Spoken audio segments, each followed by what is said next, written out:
Hi, good afternoon, everyone. Welcome. Welcome. Thank you all very much for coming out to our last session for this semester. Really glad for those of you all who've been with us since the beginning. Kudos to you. Thanks so much. I know we have our final year WOW students with us, and I know we have a few of our second year executive transition students with us as well. Um, Even though this is our final session, don't forget, in terms of the WOW students, we still want you to register for World of Work if you haven't as yet. We'll be sharing that link in the chat. So if you haven't registered for World of Work as yet, please do so because you will get some more additional information directly from us with regards to the program and what's going to be happening as we move forward in the academic year. If you missed any of these sessions, we will be making the recordings available. And again, once you register, we'll be able to share that information of when the videos are ready for viewing, when the recordings are ready for viewing, right? So we have a really good session today. We are continuing our discussion on interview preparation. Our first interview preparation workshop was all about how to dress for the interview. It was all about appearances, but now we're going a bit deeper and we're going to be talking about all the other things that you'll need to do in order to get ready for the interview. And I'm genuinely happy to welcome back again with us, Ms. Corinne Copeland. She was here for the resume writing workshop and she's back to share with you all her expertise and knowledge in putting your best foot forward and acing the interview. And guys, I know we keep saying this for every session. We might sound like a broken record, but this is your opportunity to speak with a seasoned HR professional. So have those questions ready and put them in the chat. Make sure when you put them in the chat, it is to all panelists and attendees, and we will be collating the questions. And at the end of the session, we will go through all your different questions. So this is your opportunity to ask those burning questions in terms of clarification on what you'll need to do in terms of preparing for the interview. So I'm going to introduce Ms. Copeland. She has 18 years of diverse human resource management experience, which includes extensive hands-on experience leading strategic and operational HR initiatives for multinational, regional, and local organizations in such areas as organization development and restructuring, talent acquisition and retention, performance management, policy design and implementation, employee and industrial relations, talent development, and competence assurance. She is currently the Sector Human Resource Manager for Ansel McCall's distribution sector. Prior to this, she held several human resource leadership roles, including Senior Manager, Human Resources of Stock Technical Services and Group Human Resource Manager of the EIL Group of Companies. In addition to her passion for nurturing positive work environments, she is also passionate about youth development and volunteers her time as chair of the Youth Action Committee of the Human Resource Management Association of Trinidad and Tobago, otherwise known as HRMAT, which has created an avenue for her to facilitate career days and career development workshops at both the secondary and tertiary level. She previously also served as HRMAT's Education and Research Officer, leading the training and development of SHRM certification committees.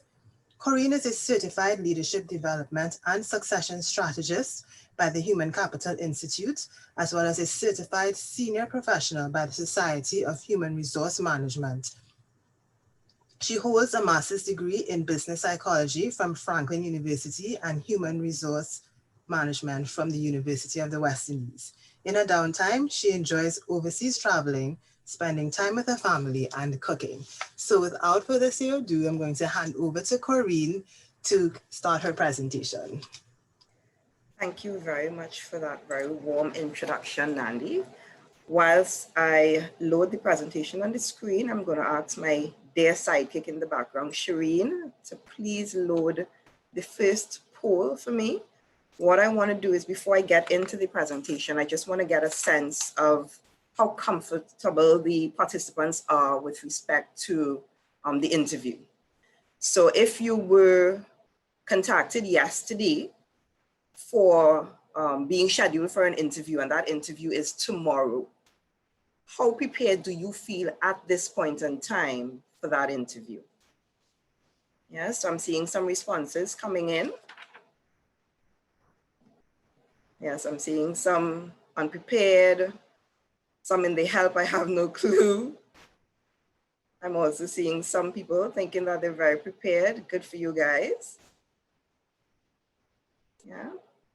So we'll just let the poll run for just a few seconds before we close it off.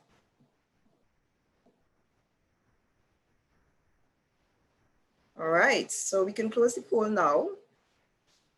Okay, so, I'm very happy to be here because what this says is that what I'm about to share with you guys will definitely be of benefit. We have 56% of you feeling that though you're not prepared for that interview tomorrow. 15% of you are screaming, help, I have no clue what to expect. Don't worry, you will not feel that way by the time I'm finished. And for those of you who feel very prepared or even just prepared, I hope that at least you would have picked up something new that I would have shared with you today that would give you that extra edge and enable you to land the job after that interview. All right. So my objective today is quite simple, and it's to provide you with information about the job interview and how to prepare for that interview in a way that enables you to be a better prepared and a more confident job seeker. I'm going to cover some topics, including what is an interview, how to prepare for an interview, which I have broken down into what I call my 4 golden rules, how to prepare for the interview questions, what to expect on the day of the interview, and some tips for how you can follow up after the interview, which is as equally as important. All right. Great. So first things first, you have landed yourself an interview. So that is an achievement in and of itself. It means that your resume would have been a quality document that allowed you to sell yourself to your prospective employer so that he or she thinks that you are worth considering. All right.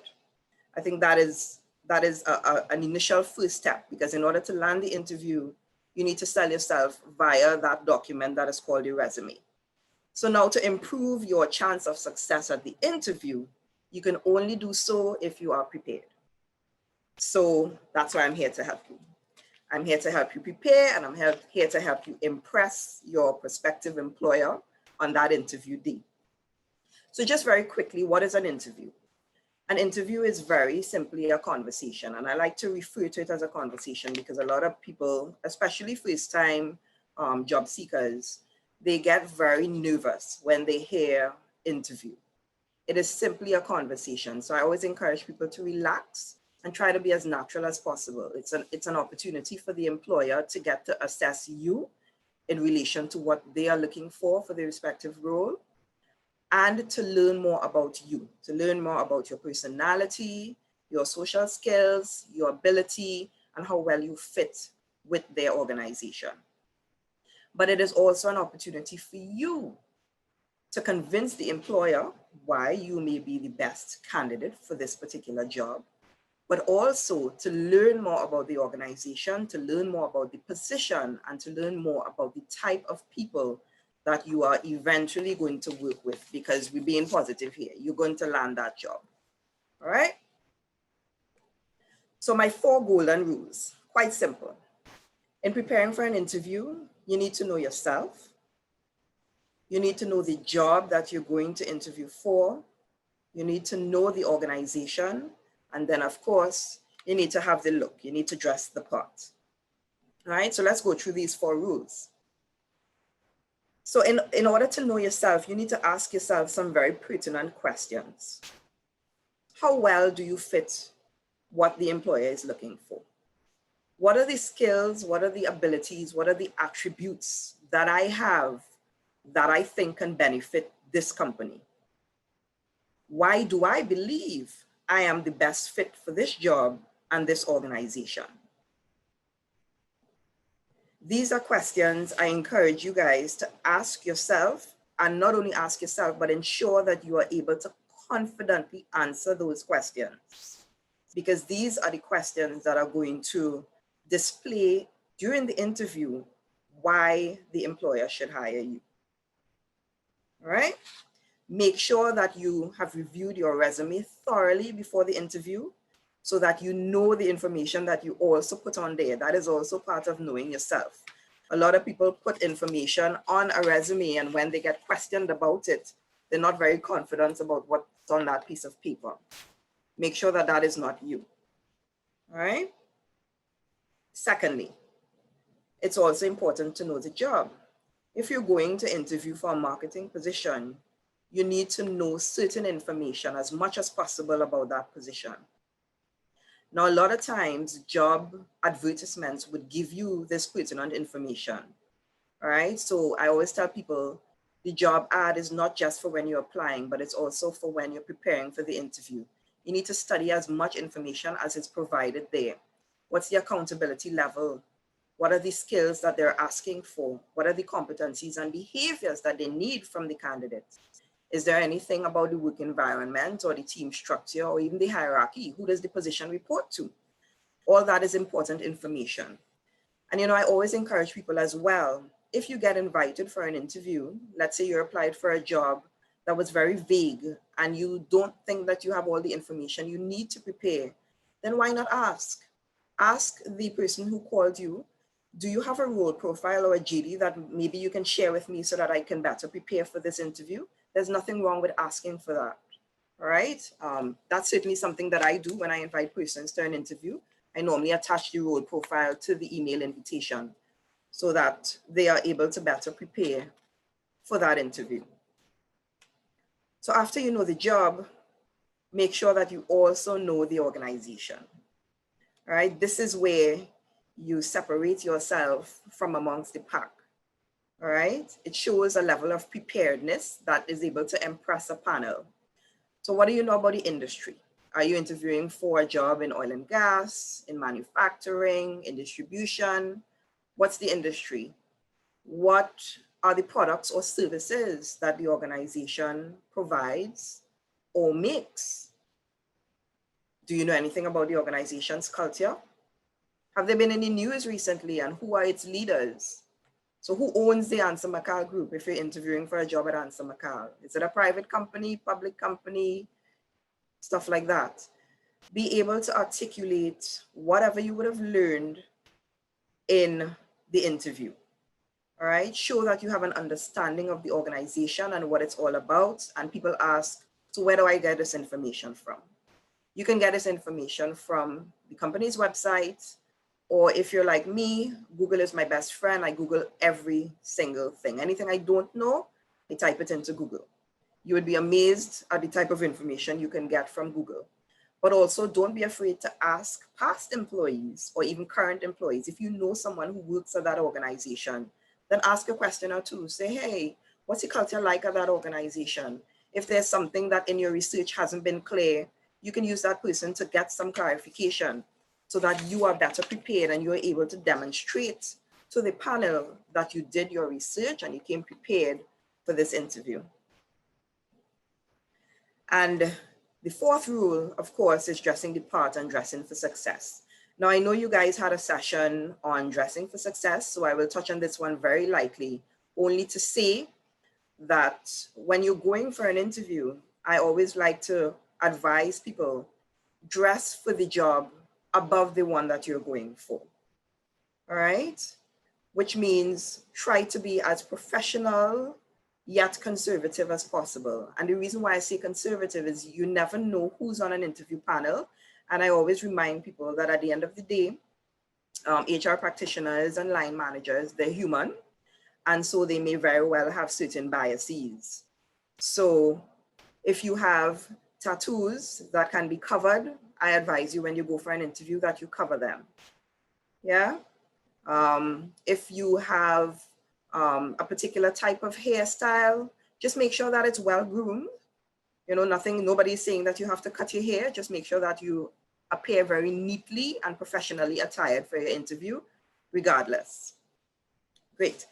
So I'll move on from the 4 golden rules, and I'll ask my friend Shireen to poll number 2 for me. So the second poll, really, I want to ascertain what you all know about a particular style of interview, and it's called the behavioral interview, because we're going to get a little bit into behavioral interviews.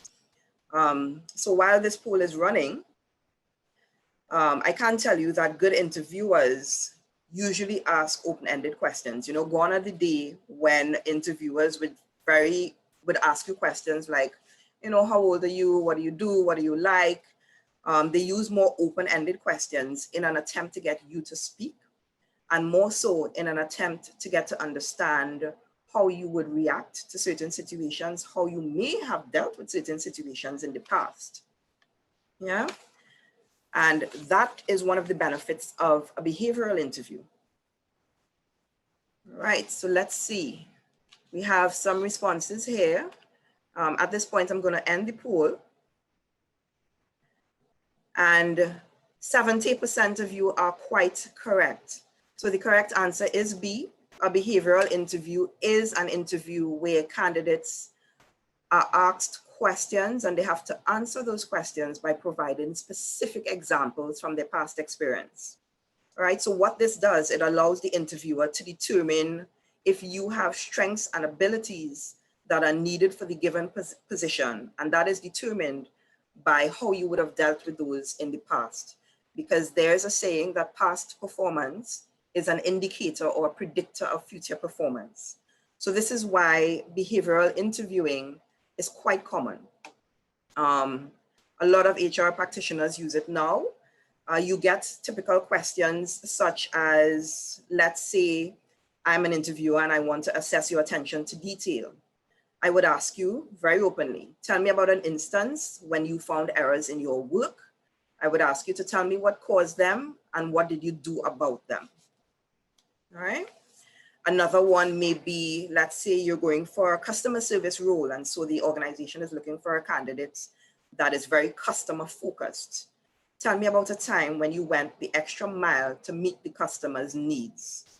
Now notice that these questions are very open, so it allows you to expound on your answers and to provide specific examples based on maybe how you would have dealt with some sort of situation like that in the past.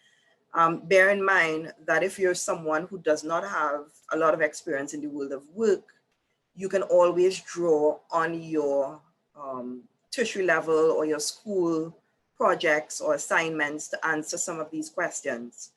So tell me about a time when you found errors in your work. It may not have been in the world of work, but maybe you found error in a project that you were doing at school. And you can draw from that same experience to answer the question. You know, I call these things transferable skills. A lot of time young people think that because I don't have experience in the world of work, then I'm not able to demonstrate how my skills can be used in the world of work. And that is incorrect. Debunked that one time. We all have skills that are gathered in our personal lives that can be transferred into the world of work. All right. So some tips on how to answer interview questions. Be consistent. As I mentioned, use examples and try to illustrate those examples with your experiences in a very structured way. And I would get into the STAR method with you guys because this is a very common method for answering behavior-based questions in particular. We all have failures and defeats in life. I encourage you, don't hide it. I mean, there's nothing to be ashamed about having not succeeded at something. Highlight it and show how you've learned from it. That is the best way to deal with an issue like that. Some interviewers may ask you straight up, can you tell me about a time when you embarked on something that was not successful? They may very well ask you that because they want to see how you rebound from failures and whether or not you're able to learn from it. All right? Avoid trailing off at the end with your answers. So, for example, you're answering the question and you say, you know, sort of, those are trailing off answers. Try to be very specific and concise in your responses. In terms of handling stress interviews, and I hope that HR practitioners don't use this anymore, but just so that you are prepared, try your best not to get flustered. This is where your body language comes into play and is very, very important. And we'll get into body language a little later on as well. In as much as you are being meted out with aggression during a stress interview, you're getting question after question. Before you get a chance to respond, another one is coming and coming and coming. Try to respond as positively. Remember to smile and do not react with the same level of aggression that you are meeting. This is used sometimes to see how you respond to stress and whether it is something that ticks you off. All right. So if you happen to be unfortunate enough to encounter one of these, just remember to keep calm and be very positive in your responses. All right. So let's get into the STAR method a little bit. Okay. So let's say tomorrow in this interview, you guys get asked a behavior-based question, just like the one I asked you before. Tell me about a time when you encountered errors in your work. What did you do about it? Behavior-based questions are always best answered using the STAR method. And STAR, S means situation, T for task, A for action, and R for result. So start by describing the situation that you were in. Give some context. Explain the task itself that you had to complete. Describe the specific action that you took to complete the task. What did you specifically do? And make sure to tell them about the results. So what was the outcome? So I'll give you an example. So this is in response to the same situation I just gave you guys. A typical response would look something like this. At work, we were in the process of negotiating new wages for a certain group of staff, and we were given a mandate to close within 7 days. So I'm giving some context here. This is the situation. We reached the point of agreeing to the percentage increase for the employees, and the union requested a spreadsheet showing how the percentages would be applied on the wages for the 3-year period. So that's the task. We had to prepare this spreadsheet. In my haste to submit the document to the union that same day, I inadvertently used an incorrect wage for a specific position, which had received a wage adjustment before, and this error was only discovered after we had already submitted the document. So here you're telling what went wrong. And now we go into the action. So what did you specifically do to remedy this situation? I immediately alerted parties to the error. So I alerted my superiors, the consultant we were working with, the union. We revised the document depicting the correct information, and then we had a meeting with the union to explain the error and the new spreadsheet. So what was the outcome, which is the result? Following the discussions, the union understood how the error came about and they accepted the revised document. All right. So a situation like this shows that you accepted accountability for your error. You picked up on it at a certain point in time and you remedied it. All right. So the STAR method is very much recommended for when you're dealing with behavior-based questions or any type of question that asks you to draw on your past interview. Right? And also preparing for the interview, I encourage you guys, again, you can do some research on frequently asked questions during interviews and try to prepare and practice your written responses in advance. I've personally done this back in the day when I was very green in the job market, and I can tell you that it makes a difference in your level of preparedness. Ask yourself, okay, do my responses sound logical? Have I thought out these responses? Because you don't want to be giving very shallow responses in an interview, all right? Most importantly, am I being truthful with the questions that are being asked? You're encouraged to avoid any situations of providing your interviewer with misleading information, all right? Because fabricating a story does not work in your benefit, despite how you may feel about it. It only increases your level of anxiety, and the truth will eventually come out. It may come out at a subsequent stage in the interview, or it may come out when you're hired, and it may be grounds for termination at that point in time because you would have lied during the interview process, right? If, for example, you have some questionable areas in your CV, like gaps in employment, or maybe poor career decisions that showed maybe you were jumping from job to job to job in short spaces of time, the best thing to do is to be very honest if you're asked a question about it. All right. Again, don't embellish. The best thing to do is convert that negative situation into something positive. So explain what happened, explain how the decision or the incident was a valuable learning situation for you and how you benefited from that lesson, right? Go a step further. You may be able to say how you think that learning situation will impact your career in the future. Maybe you learn something from it that will make you a better marketer or a better professional all round. All right. The moral here is always be truthful. All right. Practice your behavior-based questions. Again, if you go on the internet and you type in behavior-based interview questions, you will get a host of questions for different types of competencies. So this is where you make the link again to the advertisement.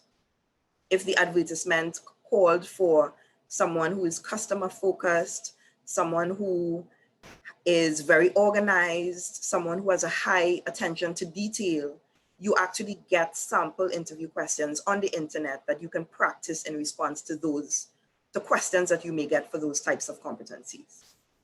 All right, great. So you feel better prepared, and today is Friday. Oh my word, it came so quickly. What do I bring on the day of the interview? Don't walk with your hands swinging.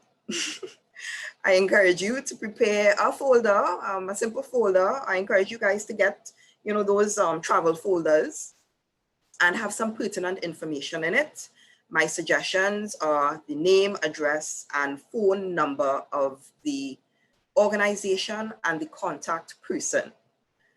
This would come in very handy in case you happen to run late or you have some unexpected delay that you need to get in contact with someone. You don't just show up late. It's advised that you make a phone call and you advise the person that I'm running late for whatever reason. All right, make sure that you know where you are going. What I used to do before was actually go visit the organization before. So in the days when I traveled, I would travel the routes before so that I knew exactly, okay, I have to take a maxi from here to here or a taxi from here to here. This is how long it will take me. This is the fare, etc., etc. All of that helps in your level of preparedness, because the worst thing is to think that you can get there in half an hour, and when you reach on the taxi stand, you realize that you never traveled this route before and taxis hard to get. So you spend half an hour longer than you anticipated waiting for a taxi, and then you get to the interview late. All right. Copies of your resume and a pen and paper for writing. That's important as well, because remember I said you're getting to know the organization, so you want to be able to take notes. Go a step further and prepare a list of questions that you may want to ask your interviewer. This also shows a level of preparedness and a level of interest in the organization and the job as well. If you're applying for an art-related job, then you may also need a professional portfolio. Yeah? Great. So you're at the interview. Take time to compose yourself when you arrive. I always advise people, please try to arrive at least 10 minutes early. And the interview begins from the time you step out of the car. Some organizations do use interviews as the entire process as a means of assessing you. They want to see how you are going to greet everybody you encounter, from the guard at the security to the receptionist when you go up the stairs, to the person who comes down to take you up the stairs to the interview room. Remember, you're displaying yourself as being a fit for the organization. And if this is an organization that is very much focused on customer service and friendliness, and more so a family culture, they want to see how you are going to blend in with their family, right? And if their family is one that values relationships very highly, then they are going to be ascertaining how you treat with those relationships you encounter. So remember, greet everyone you meet and be pleasant. Just remember to give a little smile. As I mentioned, if you think you're going to be late, call and inform your employer ahead of time. Please try and avoid this situation as much as possible, guys. If you're going to be late, let it be for a really unforeseen circumstance, all right? It shouldn't be because of traffic, because hey, we live in Trinidad and Tobago. Traffic is a part of everyday life, especially if you're going to an interview in Port of Spain, all right? Like I said, greet everyone in a friendly manner. Greet your interviewer by name with a smile and make eye contact. Offer a very strong handshake, not bone crushing, guys, especially if you're shaking female hands or vice versa. All right, try to be calm, be aware of your body language. All right, non-verbal speaks louder than verbal sometimes. We're going to get into body language a little bit in the next slide. All right. I encourage you guys to practice in front of a mirror. This adds tremendous value, specifically in terms of your body language. All right. If you have a friend or a loved one who can help you as well, you can also practice answering some of the questions or practice an interview with that person and ask them to give you some constructive feedback. Ask them, how is my posture? Do I look confident? Did I appear nervous or anxious? If you don't have someone, then you can use a tape recorder and play back your responses so that you can evaluate your own voice, whether you sound enthusiastic or if you're coming across mundane and dull and boring. Nobody likes that. Pay attention to your grammar and your enunciation, right? Great. So let's talk a little bit about body language, right? Like I said, your assessment starts from the time you enter the compound. So each interviewer will be individually assessing you. If you have a panel of 4 persons, all 4 of those persons are going to be assessing you. So it's important that you make eye contact with each one of them. Nobody likes to feel ignored. Don't focus on one person on the panel because somehow he or she makes you feel a lot more comfortable. Try to move your eyes and address everyone in the panel, especially if someone else on the panel has asked you a question. All right. Be alert, look pleased to be there, try to be enthusiastic, right? And try to sit comfortably. As you seat yourself, take a long, deep breath. You know, what that does is it helps you release whatever anxiety that you may have. I'm not sure whoever would have studied psychology in here, but by breathing brings oxygen to the brain. So it really does bring a sense of calm throughout the body. All right. Make sure your posture is good. Seat yourself with your feet firmly planted on the ground. No slouching. If you feel jittery for some reason, try to put your hands either on the arms of the chair, or you can put them very gently on your laps. Because what you don't want to be doing is this, and wringing those palms throughout the course of the interview. That is a telltale sign of nervousness. All right. Like I said, remember to smile, smile, and smile again. All right. In terms of your posture again, you can lean forward a little bit in the chair rather than sitting all the way back, because that shows an offensive stance. And definitely don't slouch. I don't want to see any droppy shoulders, right? And you don't want to appear too stiff either.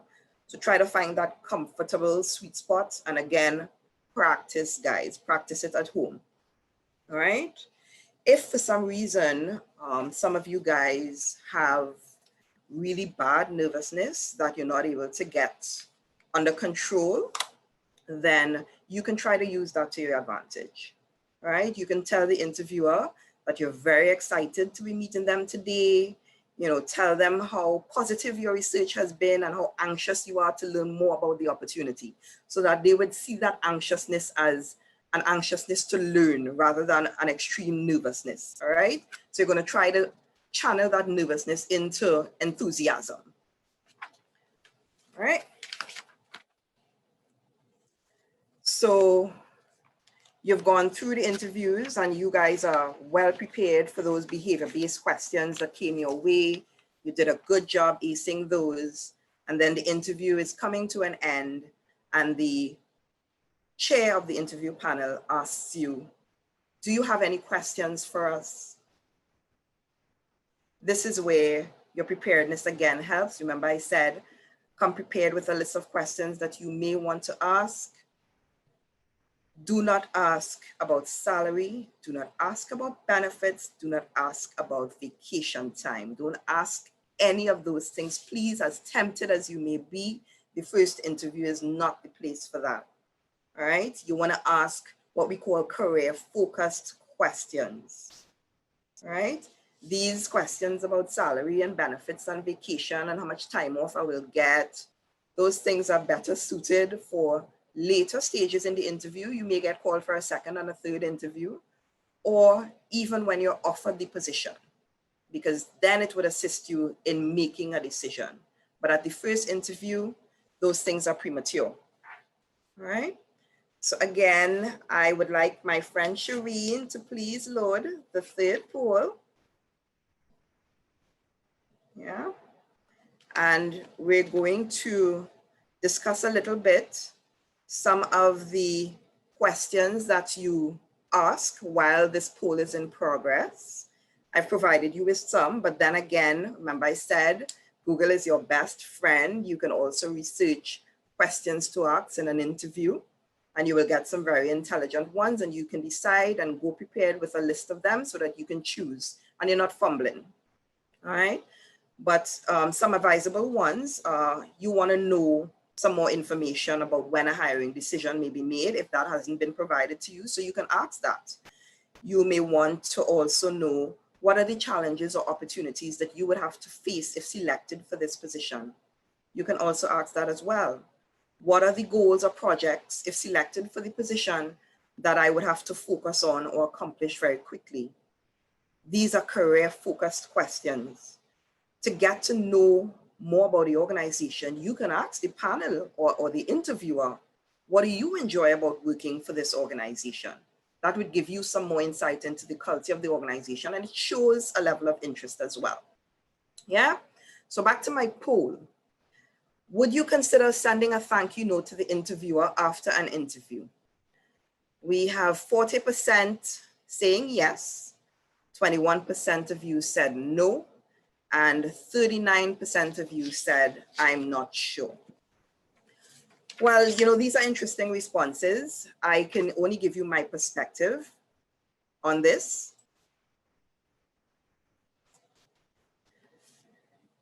This topic is part of what we call interview follow-up. All right, so I have some tips for you guys in terms of following up for the interview. So the interview has been concluded, you shook hands, you went your way. Make sure that you are clear, as I said, on the next steps in the selection process. But I would also want to encourage you, you can consider sending a thank you note to the interviewer or the interview panel. There is no right or wrong, so all your responses can be considered correct. It all depends on your level of comfort and how you feel with it. All right? Make sure that you alert your references. So whether or not you've actually given a list of references in the interview, you are confident that it may go that stage. You want to make sure that the people who you intend to use as references know that you're on the job market and can prep themselves for an impromptu phone call. More so if you've listed persons on your resume. There have been instances that I've had in my experience of people listing professionals on their resume as a reference. And as an HR practitioner, we call that particular reference, and they're stunned, for one, that they were even listed as your reference, and two, they did not give positive feedback about you. All right, your references are supposed to work in your favor and not against you. So ensure that anyone you intend to use as a reference has agreed to be a reference for you and can speak positively about you. All right, you can feel free to follow up in a few weeks based on, of course, what the response to the next steps in the process has been. So if the interviewer told you that we intend to communicate with you by the end of next week on what the next step would be, and you don't get a phone call or an email or anything to that extent, then you can feel free after that time has passed, not before, after that time has passed, to follow up. You can send an email or you can make a phone call, very politely calling to get an update on where they are with the recruitment process, right? There's nothing wrong with that. Through it all, remain positive. I know job search and job hunting and the interview process can be very nerve-wracking. I've been there, but try to remain positive. Whilst you are awaiting a job offer, continue your searches. Don't just attend that one interview and that's the end of it there. Continue searching and something will happen. Something will happen in your favor. I'm quite confident about it. Yeah. So for those of you who are considering the thank you notes, let's talk a little bit about that while Shireen loads the final poll. So in terms of your thank you note, this is my very simple suggestion. Yeah. I'd like to thank you for the time you spent talking with me about whatever the position is at whatever the company's name. I'm very excited about this position and I'm convinced, and this is where, again, this is your last ditch opportunity to sell yourself, all right? So you're doing that in a very short paragraph. I'm very convinced that my qualifications, experience, and attributes make me not only eligible, but the ideal candidate for this position. You're making a last-ditch plug here for yourself. That's all you need to see. I look forward to hearing from you soon about this position. Sincerely, and you sign your name. All right, there's nothing wrong with sending this for those of you who want to consider it. Keep it very concise. Please don't send long-winded emails and 2- and 3-page letters. I've had those, I can tell you. We start, we skip the middle, and we get to the end. All right, don't go there. Keep it concise. All right, so let's see my poll and let's see if I would have benefited. Ooh. Yes, I think so, because I have nobody who's screaming help. I have no clue. So I'm happy to have been of service here today. At least 95% of you feel that you are better prepared for this interview tomorrow. You know, and like I said, the difference between being prepared at 85% and being extremely prepared at 100% is your level of practice. All right. Make sure that you practice the little tips that I would have given you guys. And of course, I'm volunteering to send you guys this presentation through the guys in the background, Nandi and team, so that you can refer to it when you need to as well. So at this point, that's all the information I had to share with you guys. I'm open for questions or comments. Okay, awesome. Great presentation, Corinne. I definitely learned a couple of things that I didn't know before either. So that's really good. And I'm going to kick off with our first question. You spoke about the types of interviews that we have, and you focus on behavioral interviews. And the question is, besides behavioral interviews, are there any other common interview methods? Yeah, sure. So you're going to get behavior-based interviews, like I said, that delve into how you would have reacted to specific situations in the past to determine how that can be applied. A lot of organizations also used what we call in-depth interviews. And all that really is getting to know more about a specific topic. So we would be discussing this topic at length, and I'd be asking you to tell me about this, how you did this, why you did this. And it's just to get to understand that specific topic. That's called an in-depth interview. You would get your typical open-ended questions. So tell me a little bit about yourself. That's an open-ended question. You can get asked, why do you think you're a good fit for this position? That's not necessarily behavior-based, but it is an open-ended question that allows you to expound on why you think you're a good fit for this position. You can also get close-ended questions, and those are questions that really require typically yes or no responses or very short responses. So you can get a range of questions. The behavior-based, the reason why I zoned in on those is those are the ones that are most common now because it gives the interviewers insight into whether you can in fact perform on this particular job. All right. One thing we didn't discuss was something that is called an assessment center. And that's a whole different topic by itself. That goes beyond just the interview. Some employers also ask you to complete assessments as part of the entire interview process. So you may have a psychometric assessment, which really is just a personality assessment.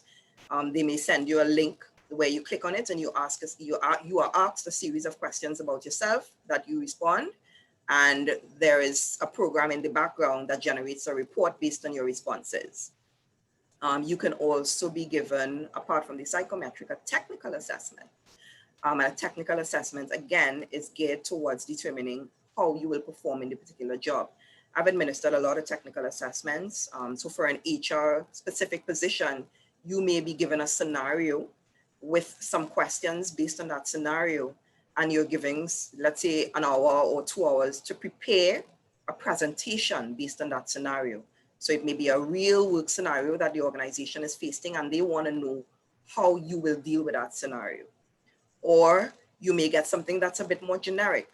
There are a lot of inbox exercises that can be purchased from assessment centers and providers like that, where you may be, again, sent a link to complete some sort of technical assessment that is geared towards your field. So you may be applying for a finance job, you get a case, and maybe they ask you to prepare a balance sheet and a P&L based on the information that's provided, and then email that information back. Those are typically inbox exercises. So assessment centers, like I said, is a whole other gambit.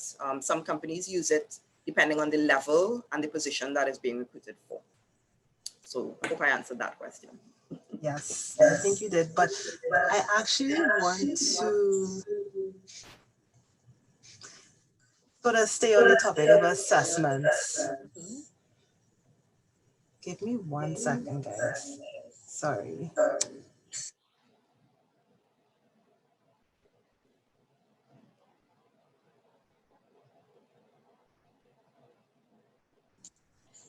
Right, so staying on the topic of assessments, we find that sometimes students shy away from it. We actually had a couple of years ago, a student at the World of Work, the company was very much interested in them, and they did the interview, like their resume, and the final step was to do an assessment, and they didn't do the assessment, right? So I don't know if maybe the idea in students' mind is that, it's a test. If you don't have time to study for it, then I shouldn't do it. But it really isn't quite like that, even though it's the word assessment. Correct. And that is why I actually like to use the word assessment versus test, because you're right, Nandi, it is not a test, especially the personality assessments. You are who you are. This is just a tool that the organization is using to try to get to know you better. So they're asking you a series of questions. Remember that as a recruiter, I'm looking for a certain personality fit into my culture for the particular role, so that this personality assessment gives me another avenue to ascertain whether or not you can fit that. And there's nothing wrong if you don't fit that, all right? It may be that you don't have the personality traits that they're looking for. So I always encourage people, don't be afraid to take the assessments.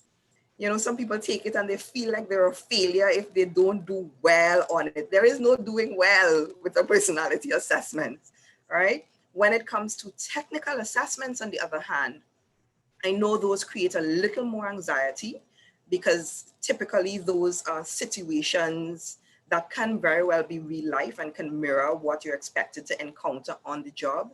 So the organization is, quote unquote, testing you to see how you will respond in the work environment if you are presented with that situation. Those rightfully cause a bit more anxiety because those are closer to tests. But again, you can only do your best, all right? Do your best, make sure and read the case study. If you're given a case study, if you're giving a scenario, make sure and read it and draw from your experiences in trying to answer it. if I doubt that a lot of companies will issue technical assessments to new graduates, right? Unless, of course, it's something very generic, like let's say it's a customer service type assessment. And let's say they give you a scenario where you have a difficult customer coming in and they want to know how you will interact with that difficult customer so that he or she is pacified at the end of the interaction. Those, again, assess less of your technical ability and more of your behaviors. All right. So it really all depends on what that assessment is asking you when it comes to the technical assessment and the scenarios. But guys, don't shy away from it. I mean, when you get a technical assessment, it really means that the employer is interested in hiring you. And that is almost always the final step between them saying yes or no. All right, so take that extra shot. You've gotten thus far already. You've gone through, you got the interview, interviewed already, did your behavior-based assessment or your psychometric, and the last step is the technical. Go for it. Go for it. Yeah? Right. Right. And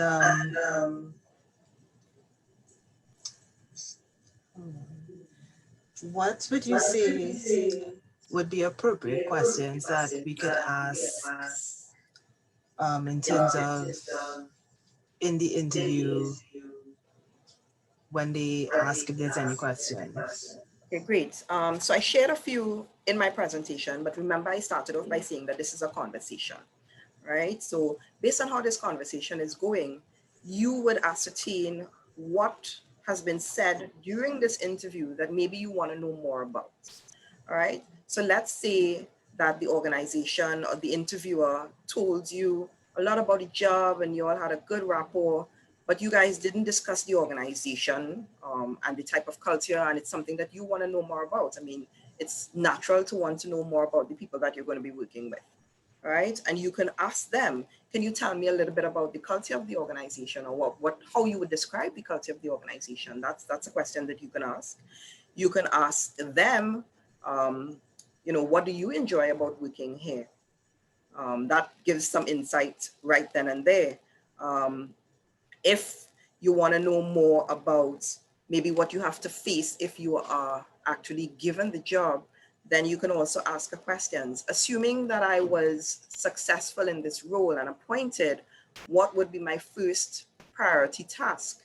Or what would I be expected to deliver as a matter of priority? There are a host of questions that you can ask. It's all based on how that conversation went, what information was shared either way. But again, remember that I said, be prepared. All right, so do some research and go prepared with a list of questions that you can draw from. I mean, it's possible that you may have one or two questions prepared and written down, and maybe those were answered during the interview, so no need to come back at the end and ask them. All right, but you can go down on your list and you can ask those. All right, most importantly, make sure you know what the next step in the interview process is. Don't walk away from that interview not knowing. Yeah. Right. So I know based on your presentation, one of the questions we shouldn't ask is about compensation. But we still have a question about compensation. Right. No So I'm problem. actually jumping a little bit. So the question is, how do you ask about compensation if you are working at one organization already and you are interviewing for another organization and compensation is essentially your deciding factor? That is very simple. Like I said, it will become a deciding factor when it's time for you to make that decision, right? Remember, I said the interview is an opportunity for us to get to know each other.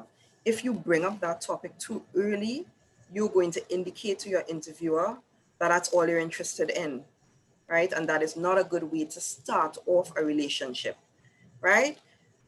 If I meet a guy and all he do is ask me, so how much money you working for? I close it on him one time. All you're interested in is my money? No, all right? So look at it the same way. You don't want to go down that route. The first interview is not the place for it. If you get shortlisted and they invite you to a second interview, and that's why I say make sure you know the interview process and the steps in it, because that would give you a guide on how far this is going to go and when you may be able to pose those pertinent questions about compensation and benefits, right? You can do it at the final interview, or you can do it at the stage when they call to make you an offer, all right? Right. So even if it's a one interview situation, when they offer you and that conversation begins, then that's when you could bring it up. Correct. Yeah. Unless the interviewer is the person who brings up the topic of compensation, you don't bring it up. Because there are Right. times when interviewers do bring it up, they may ask you, so what are your salary expectations for this position? And let me get into that one time in case you all happen to get it. Be prepared for it. Be prepared for that question. So if you're going to an interview for a particular job, like I said, you have to know the job and you have to know the market, you have to know the industry. Do some research, make sure you know what positions like that in that industry are paid.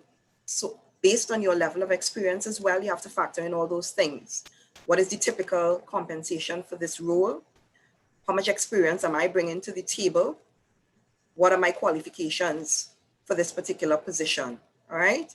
And then you'll be able to at least respond with a particular range or expectation that you have that isn't totally unrealistic. All right. Right.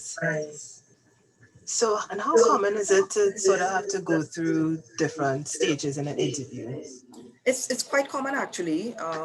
So there are times when an interview will start with a telephone interview, believe it or not. Someone from HR may call you and ask you if you have a few minutes to chat about your application. That's when they're doing a phone screen, what we call a phone screen, a telephone screen.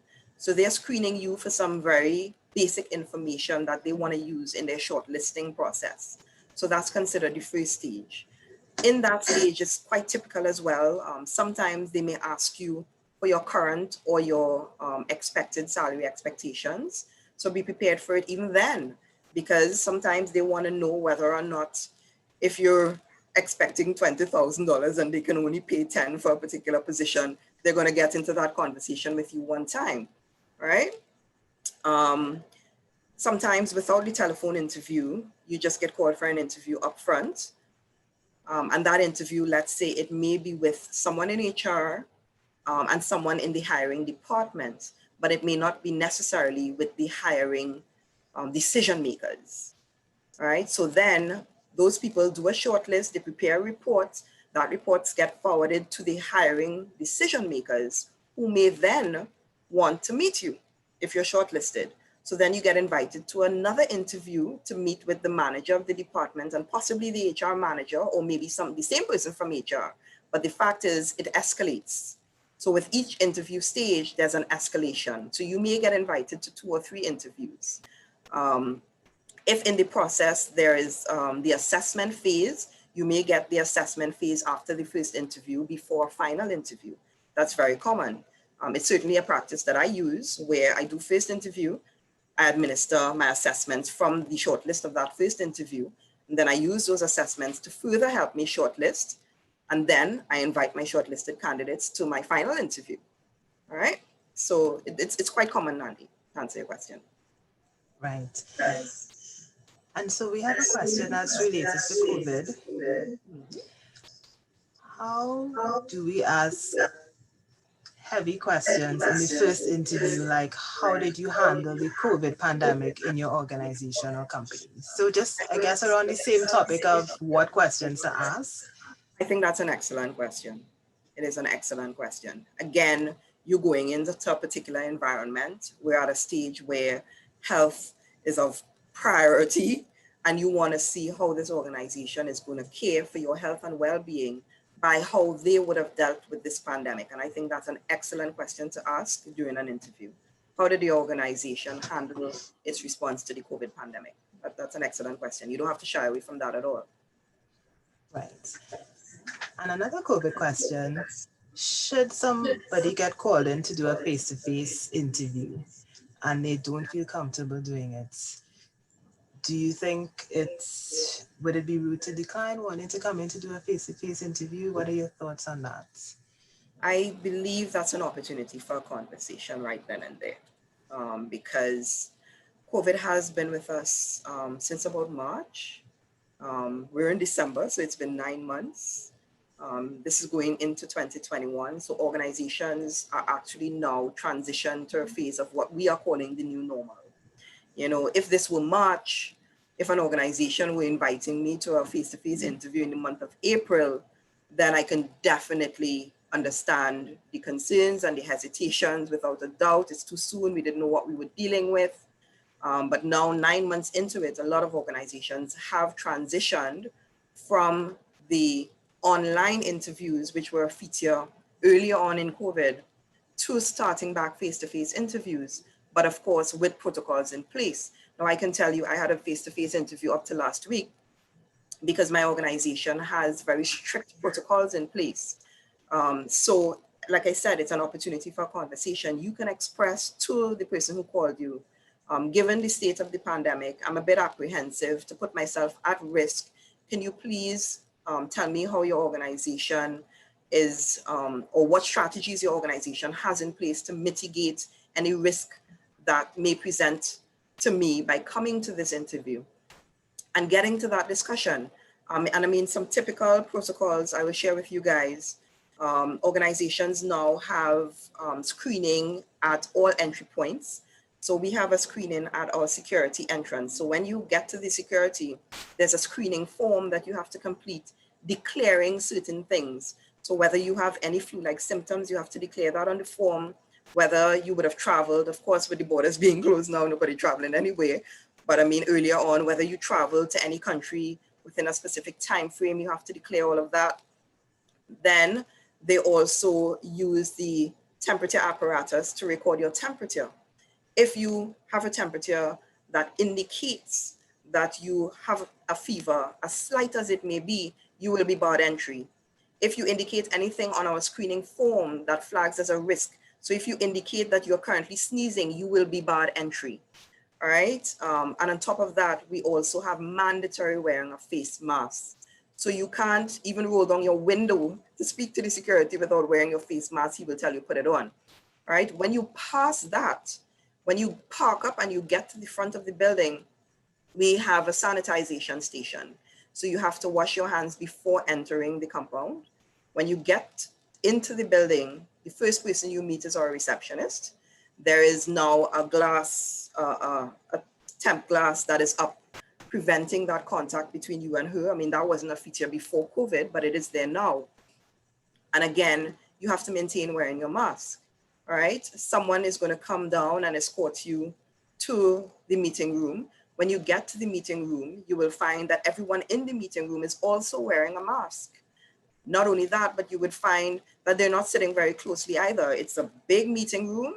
You have 2 or 3 persons already waiting there for you, and they are very dispersed, right? So we're also observing the social distancing even within the interview protocols, right?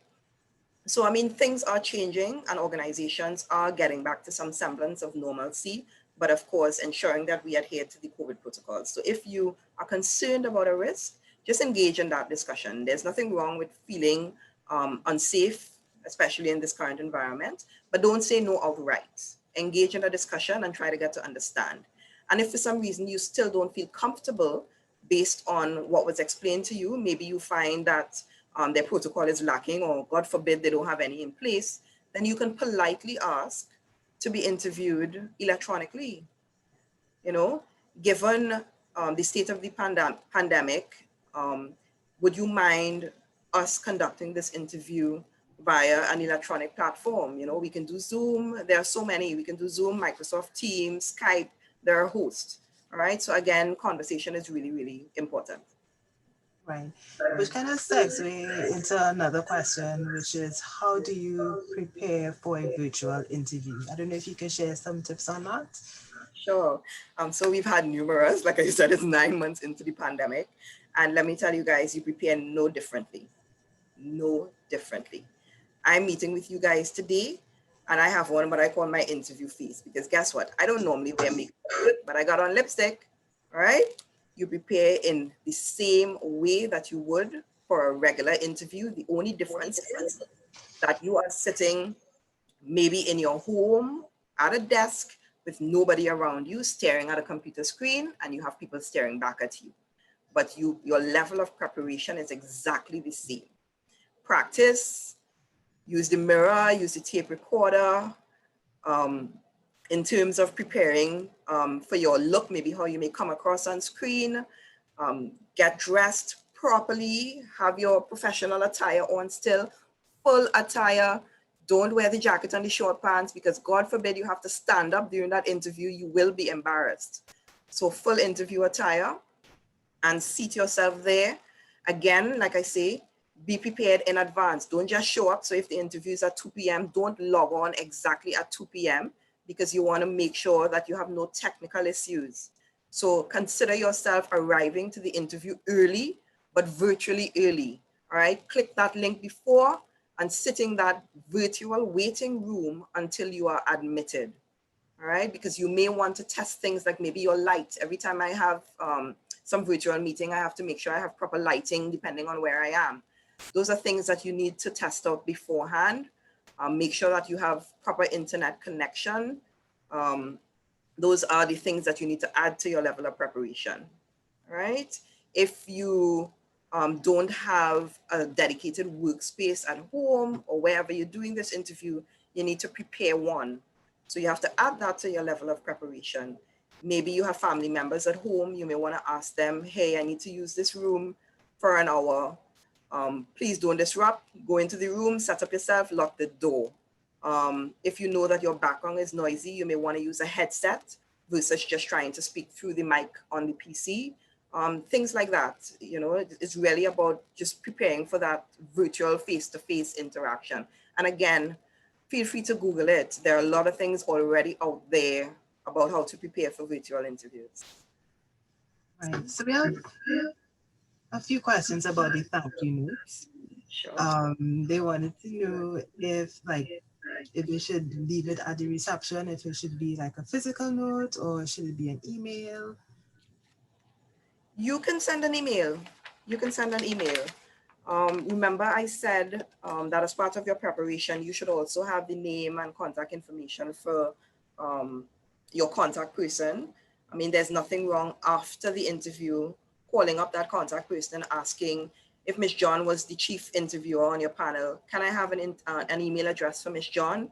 And you can send Miss John an email thanking her and her fellow panelists so that you don't have to send the email to everybody on the panel, but you can send it to one person. That's quite fine. Yeah.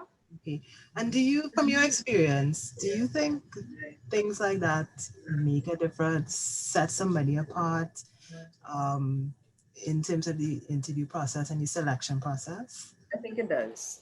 Certainly from my experience, I mean, I've received them and thought highly of the candidate in that situation. I mean, you don't have a lot of candidates that go the extra mile after an interview to say thank you just for the opportunity, because that's really what it is.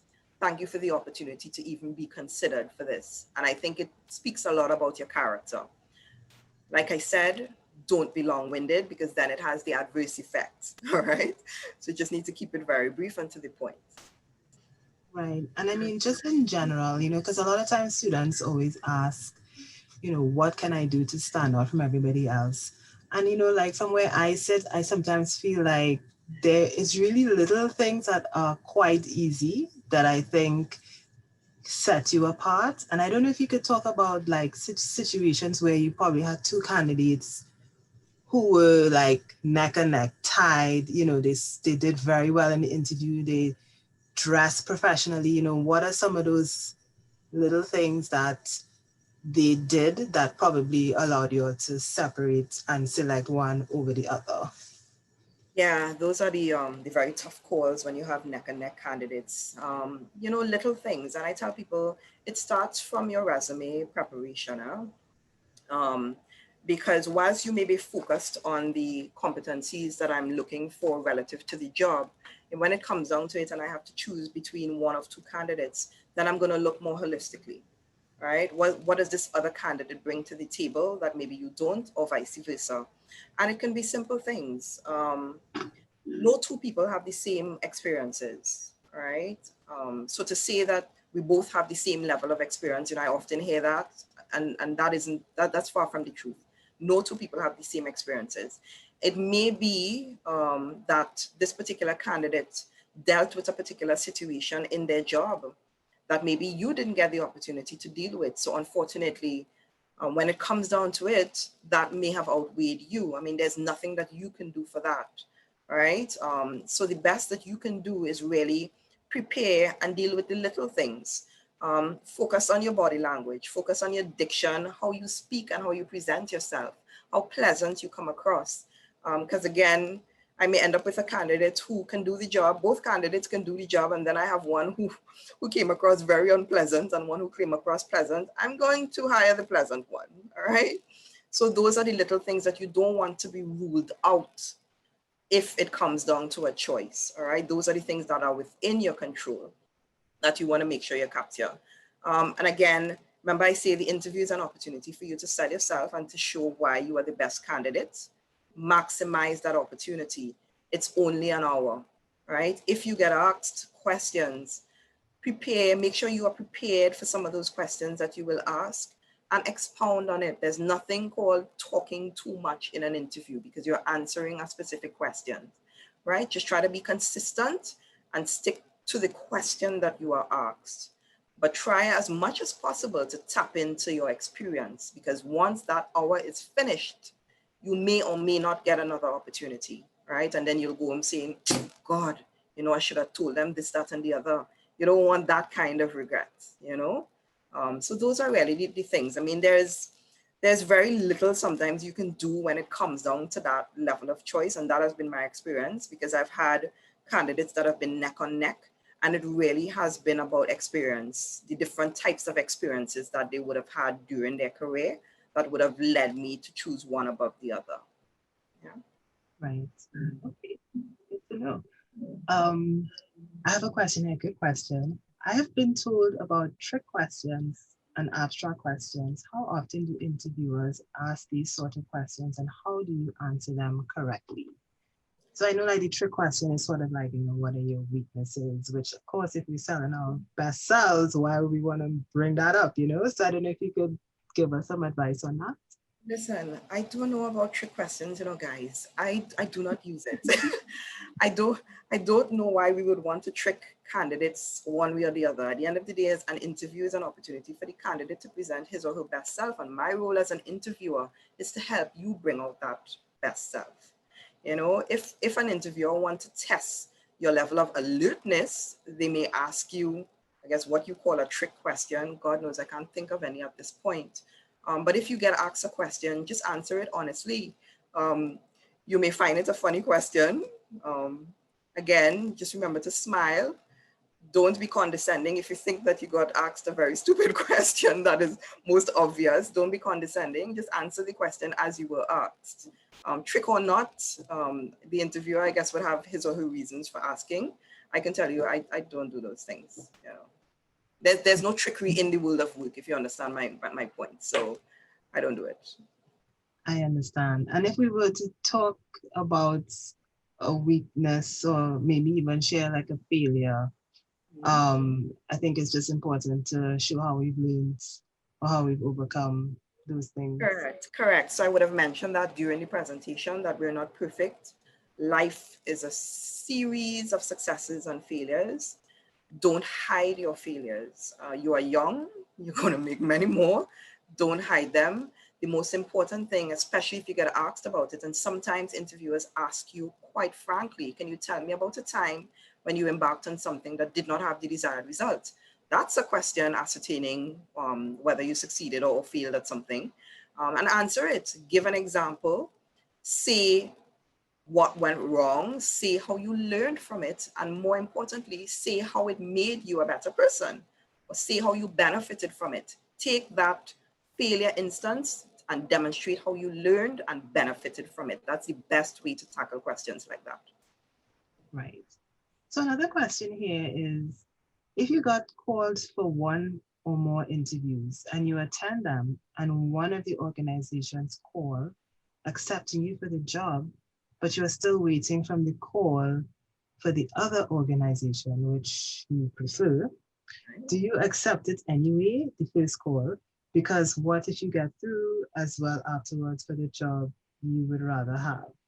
what would you do in a situation like that? Because I think that any other answer than yes would be a turn off.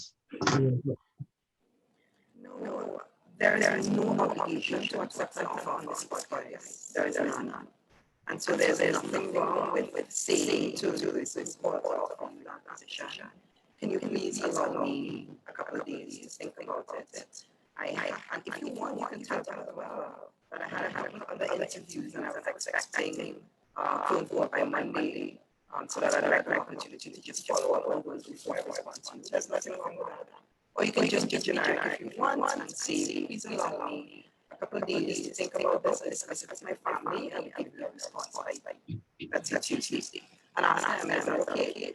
And then, of course, by the time you have that phone, you have some follow-up for me, because you're going to contact those other organizations that you expect more from and find out where are they in their recruitment process. Speak very frankly. If it's with an organization and a job that you really want and you think you have a high chance of getting it, then ask the person, I tell the person, sorry, that you just received another offer and you're really interested in their opportunity. So you want to get an idea of where they are in the process so that you'll be able to make a decision.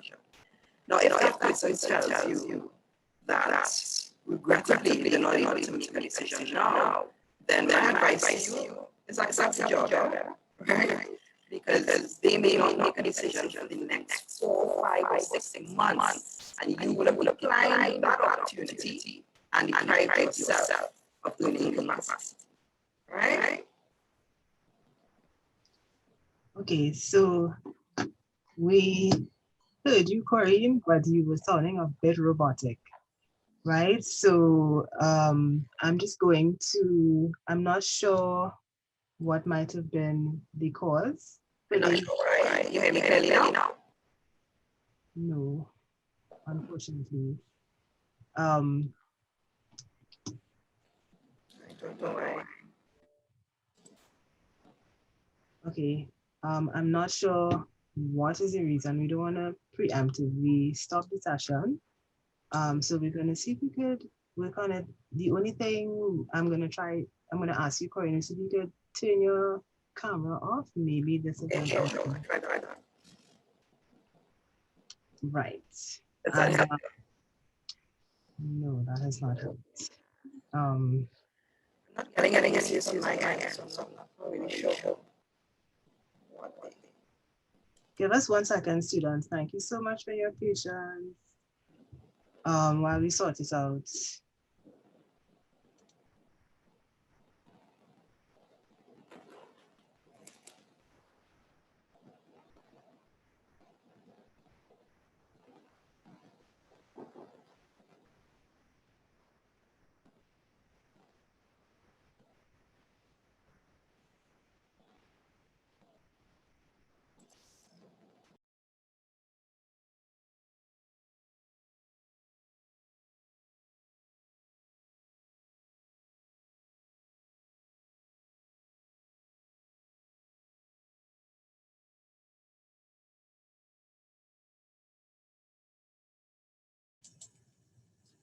Okay, guys, so we're taking some of your advice. She's our main speaker, Corinne. She's going to log out and come back in, and hopefully that's going to help the situation. In the meantime, so that should just take a few minutes, but I know I saw some questions coming in about World of Work and the program. In terms of submitting your resume, um, just once you register, you'll get emails from us and we will let you all know where to submit your final resume when the time for that comes. We have, the new platform that we have for the World of Work. We're hoping that that will be a place where you'll be able to upload your resume. But like I said, just wait for further instructions in terms of where you can submit your resume. And just to let you all know that we are continuing with WOW in semester 2, and we're going to have more opportunities for you all, including second year students, to have their resumes critiqued one-on-one. So the key thing is to just be on our mailing list And when you register, you become part of our database and then you get all the information. Just always make sure you put your correct email address when you are registering, because if not, then it's going to bounce back. Right? So Corinne is back with us. Corinne, let's do an audio Yes. test. Are you hearing me clearly now? Yes, we are hearing you clearly. And Nice. So you can so ask me that question again and I can repeat. That's quite fine. well, essentially, the question was about if you have if you're sort of like waiting for two offers, one Right. has Okay. come in and and you're waiting for the other one, which you prefer, what would be the response for the first offer? What would be what would be the correct response?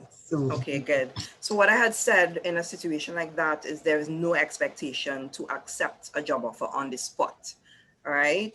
If you get that phone call offering you the job, you can very politely say to the person, um, take all the notes, of course. Can you please give me a couple of days to think about this and discuss it with my family?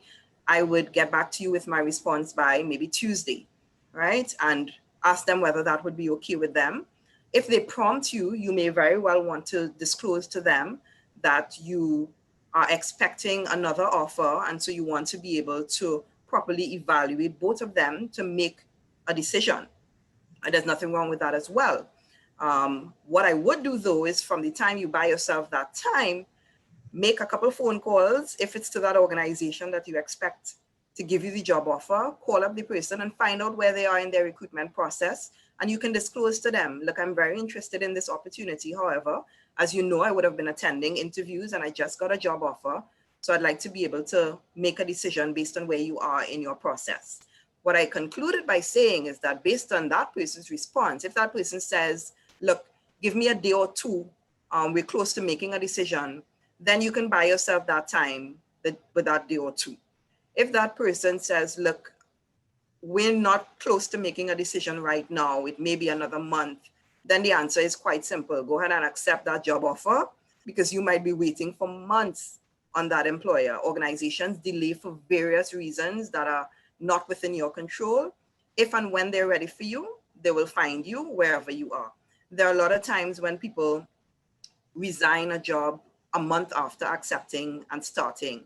And it's for reasons like that. You still have an opportunity to make that decision, which is in your best interest. All right. And if it happens, you just very nicely go to your HR person and your manager and you let them know that at the point of interviewing, you interviewed with several companies and you got an offer with a company that you were really interested in, a role that you were really interested in, and you can tell them why. And just very politely tender your resignation, offer to make the transition as smooth as possible. So don't just leave them in the lurch and not show up to work tomorrow.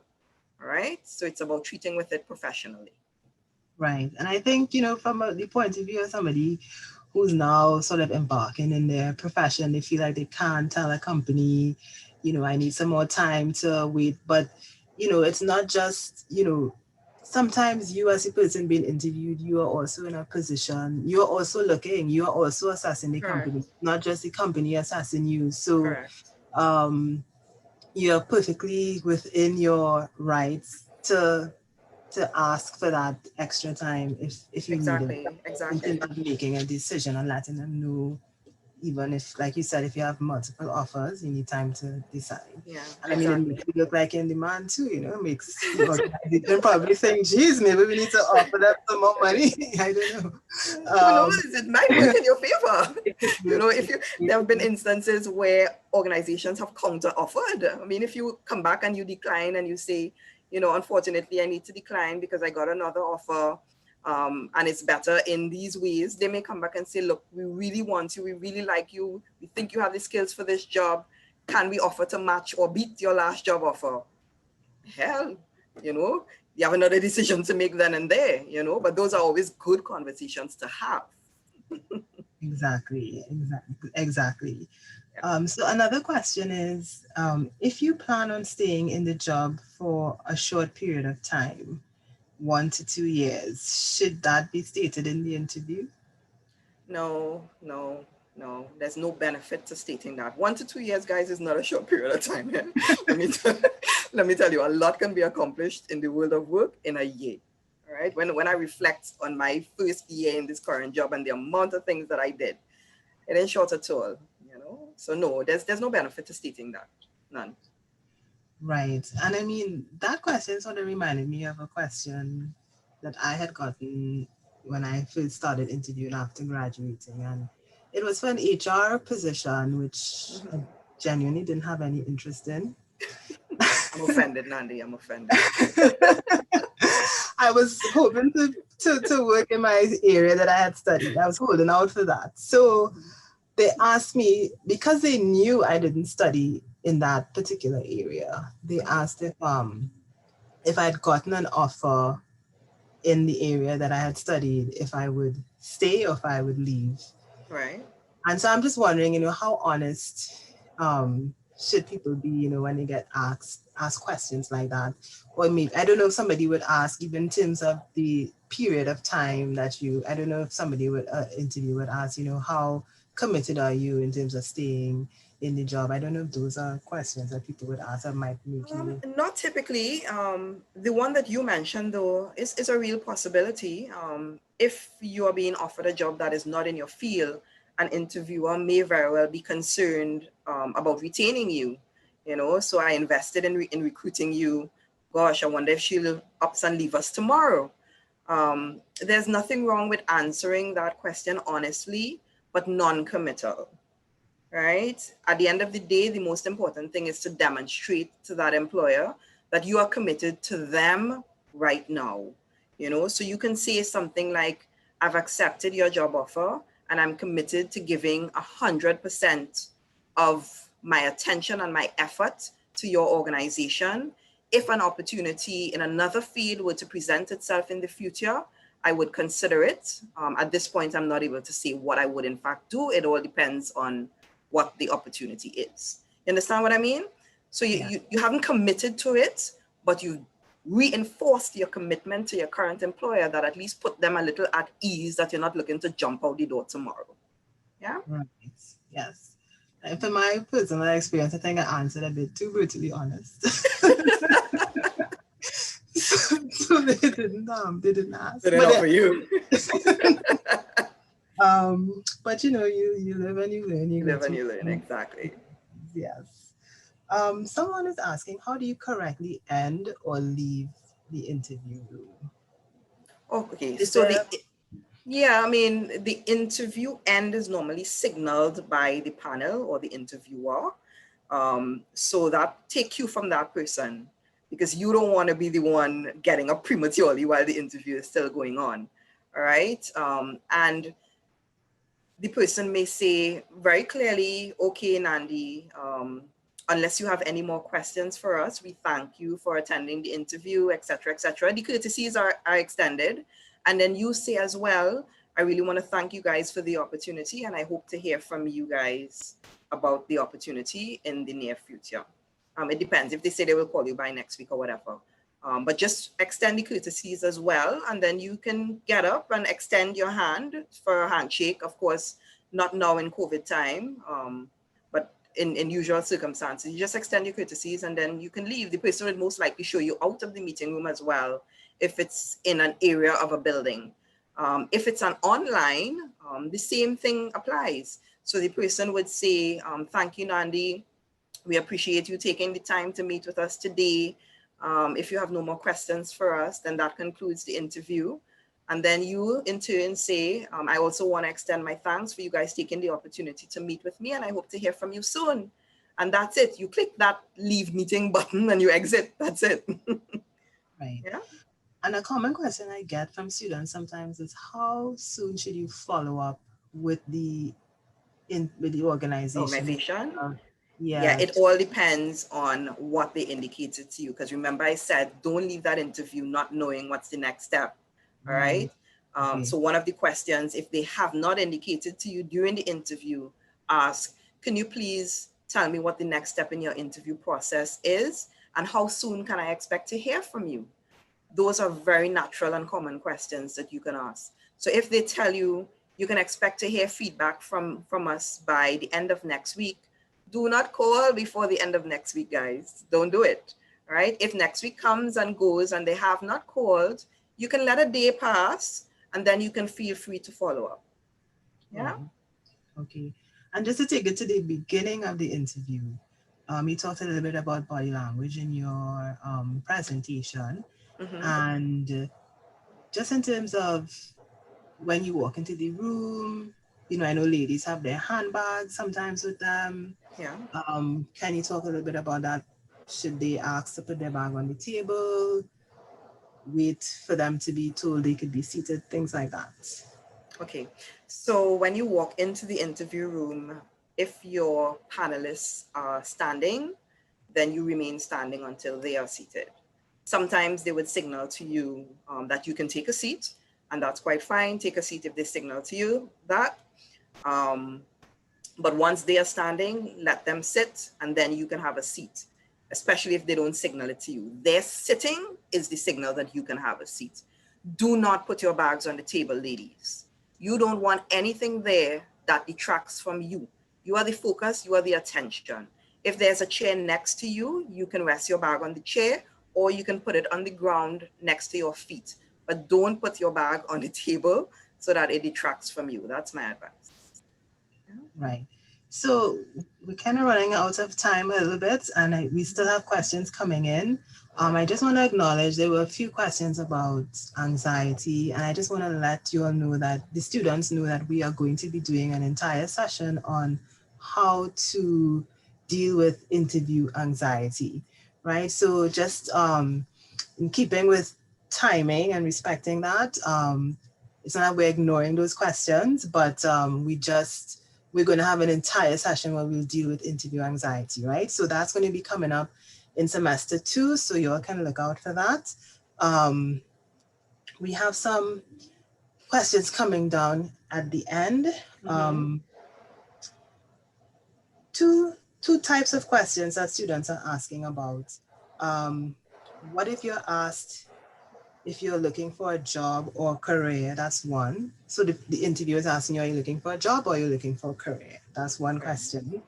And the other one is, when you're asked, where do you see yourself in 5 years? And the answer you give is not relative to the company. Would that be an issue? What would be the right thing to say in a Okay, situation good. like So let me take the first one. So are you looking for a job or a career? The answer to me there is obvious. We're all looking for careers. We're all looking to grow in a particular field. And so you should answer in line with that. Even if you're not sure, to be honest, answer like that. All right. Advise them that at this point, I'm young and I'm looking to build my career in a particular field. So if you're at that point in time, you're interested in marketing and the job you're interviewing for is marketing, then great. Let them know that I'm young in my career and I'm looking to build it in the marketing field. And I think that this job would be a good step that would allow me to do that. All right. The second one is, remind me again. Oh, this second question Mm-hmm. is, if you're sort of like, where do you see yourself Yourself in career-wise 5 years. in the next Good. five Where do you see years? yourself And in 5 years? it doesn't So that's a match what typical. you do. That's a typical one.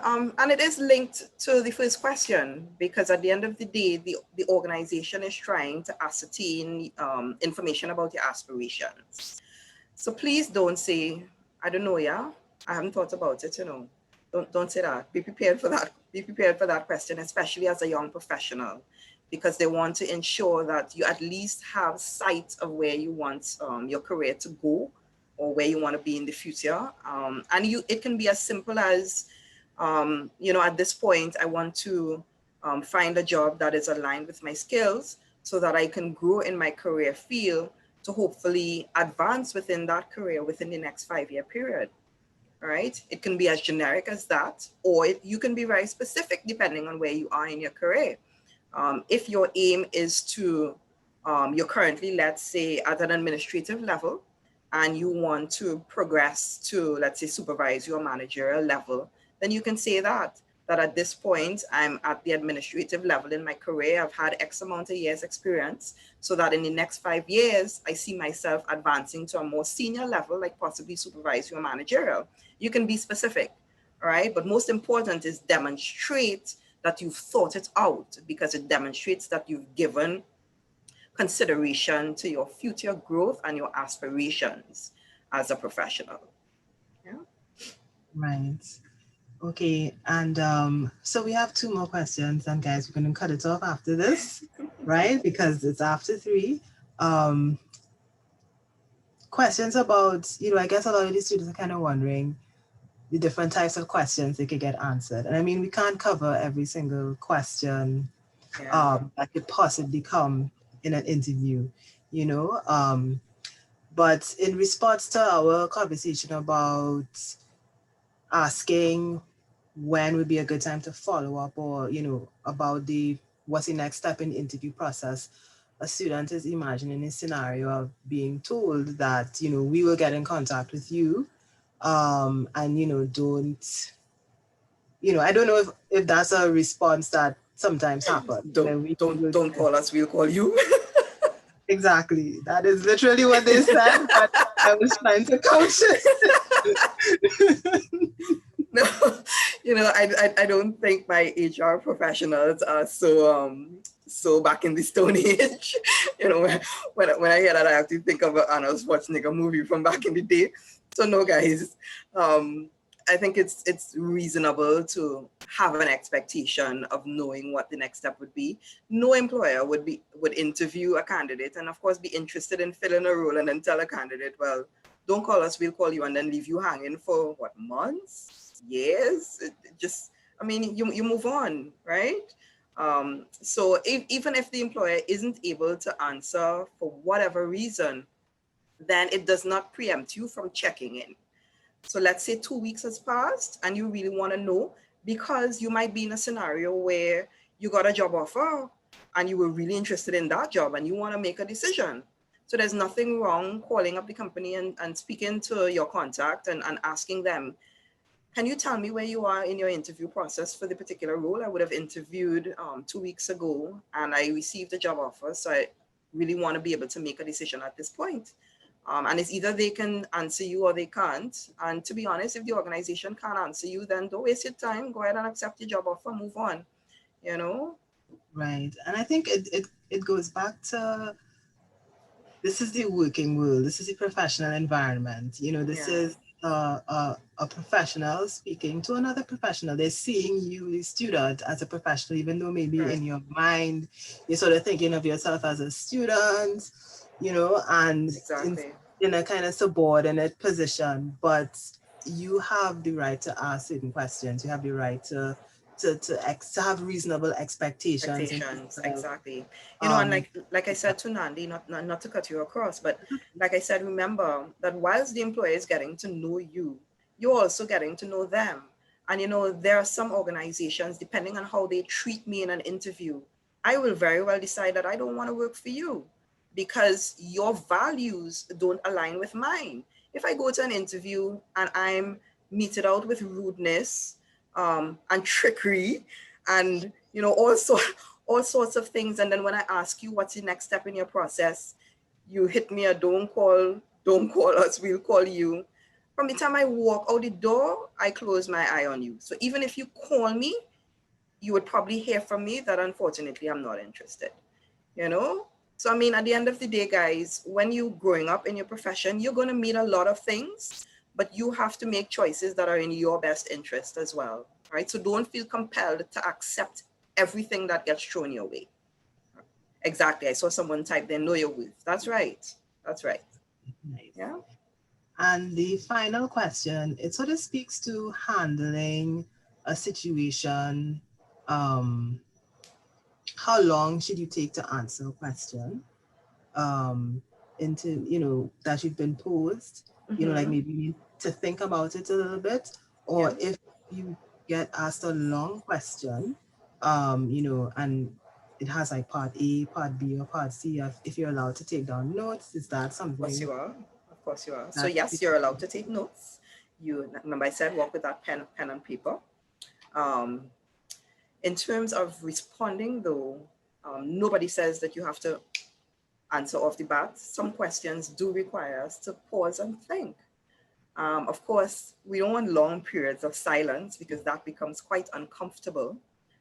So you can interrupt that silence by saying, so you pause, you get asked the question, and then you pause, and then you say, I really need to give this one some consideration. So of course, all that time you're thinking, the wheels are turning, right? You're trying to come up with your response.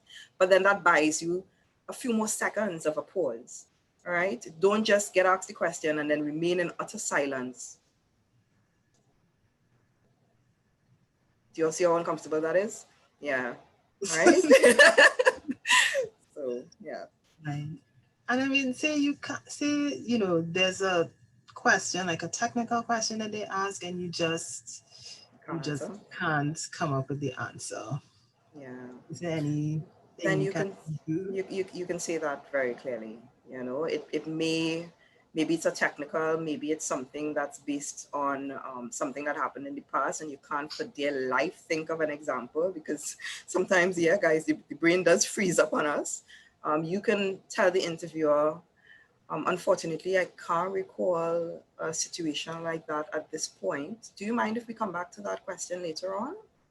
And they can come back to it. Or if it's a technical question and it's whether you know or don't know the response, if it's something that you don't know, then you can very clearly say, unfortunately, I do not know the response to that question. It's not something that I've had to deal with thus far.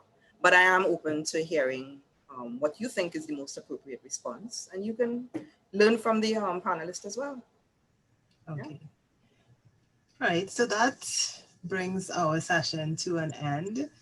I just want to thank everyone for your questions that, we learned so much more additional information through the questions that we got in the chat. And Corinne is going to share her presentation with you guys. So, you all have an opportunity to look and review, because there were a couple of questions that the answer is covered in the presentation that you all may think was missed. But again, just kind of looking at the time, right? So you all will get access to that presentation. And Corinne, many, many thank yous for coming out and speaking with the students and sharing your experience, your expertise. We really appreciate it. And of course, we look forward to working in the future again. And thank you so much. And we have our evaluation link that we've been sharing in the chat. And we would really appreciate if you guys can fill it out. We really appreciate your feedback. It gives us insights that we are hitting our goals and objectives. So please fill the evaluation out. And again, thank you everybody for coming out, and enjoy the rest of your afternoon. Yeah. Thank you again, Nandi. It's always a pleasure sharing with you.